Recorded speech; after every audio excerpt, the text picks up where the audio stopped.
এই যে দেখো আমরা সমুদ্রকে বেশি সাবধান করে ফ্রেশ হয়ে গেছি। আর আমি আজকে রোড ড্রেস করেছি, যেহেতু বৃন্দাবনে করেছিলাম। তোমরা যারা দেখো আমার ভিডিও অবশ্যই দেখেছো। তো আজকে আমাকে কেমন লাগছে অবশ্যই কিন্তু কমেন্টে জানিও। তো চলো এবারে মন্দিরে যাওয়া যাক। এই যে আমাদের দুজনের ফাইনাল লুক। ও পরেছে এই ড্রেসটা, মানে পাঞ্জাবি পরেছে, আর আমি পরেছি গোপী ড্রেস। আমরা এবারে মন্দিরে প্রবেশ করবো। চলো ওইদিকে, হ্যাঁ তো ওইদিকে ফোন আরে রাখতে যেতে হবে। চলো, আবার কতদিন পর জগন্নাথের দর্শন পাবো, পরম সৌভাগ্য। আর আজকে পুরুষোত্তম মাসের শেষ প্লাস আজকে অমাবস্যা সোমবার। আজকের দিনটা ভীষণই ভালো। আমার অনেক দিনের ইচ্ছে ছিল যে পুরুষোত্তম মাসে, মানে অনেক দিন থেকে যবে থেকে মাস করছে তবে থেকেই ভাবছিলাম যে গেলে হয়। তো যাই হোক আজকে ফাইনালি, হ্যাঁ জগন্নাথ আমাদেরকে ডেকেছে ফাইনালি। চলো জয় জগন্নাথ, জয় জগন্নাথ। আমাদের দর্শন হয়ে গেছে আর এখন 7টা বেজে গেছে, সন্ধ্যে 7টা।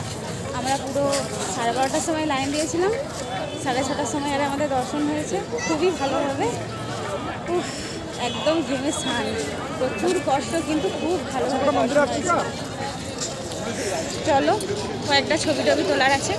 এইবারে জানো তো মন্দিরে এসে আমার মনের অনেক আশা পূরণ হয়েছে। আমার ইচ্ছে ছিল এবারে যে ধ্বজা প্রত্যেক দিন চেঞ্জ করা হয় সেটা দেখবো, সেটাও দেখা নাকি একটা পরম সৌভাগ্য। তো ওটা তো 5টা 5:30 মানে বিকেলের দিকে চেঞ্জ হয়। তো ভেবেছিলাম দেখবো, কিন্তু লাইনেই তো আমরা দাঁড়িয়েছিলাম তখন। তো ভাবছিলাম কি দেখতে হয়তো পাবো না, কিন্তু বিশ্বাস করো লাইনে দাঁড়িয়ে থাকতে থাকতেই আমরা চেঞ্জ হওয়াটা দেখতে পেয়ে গেছি।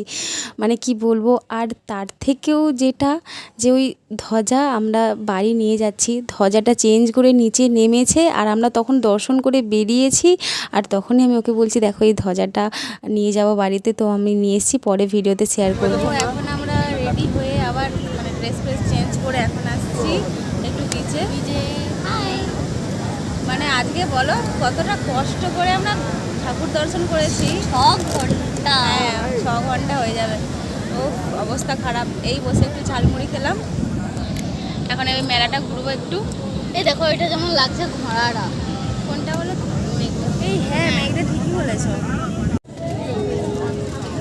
কি গো টেস্টি।